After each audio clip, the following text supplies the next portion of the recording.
ভারতের communist party মার্ক্সবাদী Kailashahar শহরাঞ্চল কমিটির উদ্যোগে আমরা একটি প্রতিনিধি দল আমরা ইতিমধ্যে কৈলাসহর পৌর পরিষদের আমরা যে 10 দফা সেই 10 দফা দাবি ভিত্তিতে আমরা ডেপুটেশন দিয়েছি এবং যে ডেপুটি উনি আমাদের যে দাবিগুলা সহমত পোষণ করেছেন সেই দাবিগুলোর মধ্যে আমি সংক্ষেপে আপনাদের সামনে তুলে ধরার চেষ্টা করছি। আমরা দাবি করছি যে 2F এর 100 দিনের কাজ প্রদান করতে হবে এবং শারদ উৎসব উপলক্ষে 2F শ্রমিকদের 25 দিনের কাজ ব্যবস্থা করতে হবে। আপনারা জানেন পৌর এলাকার মধ্যে পানীয় জল নিয়ে যেই সমস্যা প্রতিনিয়ত তৈরি হচ্ছে, পর্যাপ্ত পরিমাণে পানীয় জল সরবরাহ করতে হবে এবং পৌর এলাকায় যে বর্ধিত জলপথ ছিল সেই বর্ধিত জলপথ প্রত্যাহার করতে হবে। লক্ষ্মীচড়া সুইচ গেট থেকে টাউন কুপজার পর্যন্ত উন্নত মানের ড্রেনিং সিস্টেম বিজ্ঞানসম্মতভাবে যারা উদ্যোগ গ্রহণ করতে হবে।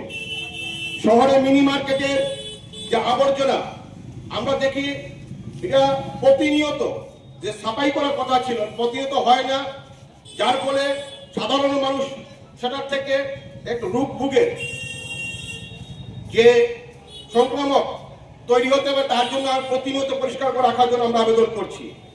পৌর এলাকায় যে গলি রাস্তা এবং ড্রেন সংস্কার করতে হবে।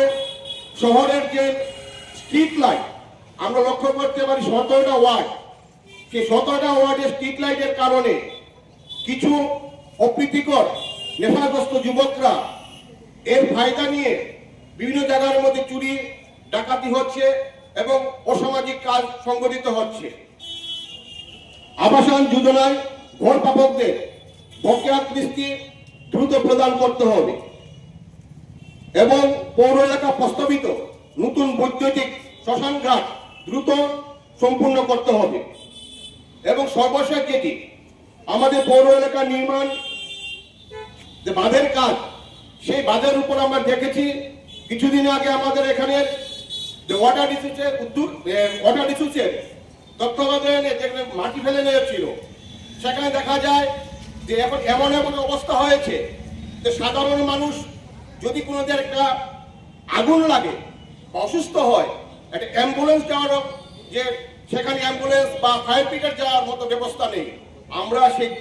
আমরা এখানে দাবি রেখেছি যে দ্রুত যাতে এখানের মধ্যে ফায়ার সার্ভিস এবং যাতে অ্যাম্বুলেন্স যেতে পারে সেই সুযোগটা দ্রুত করতে হবে।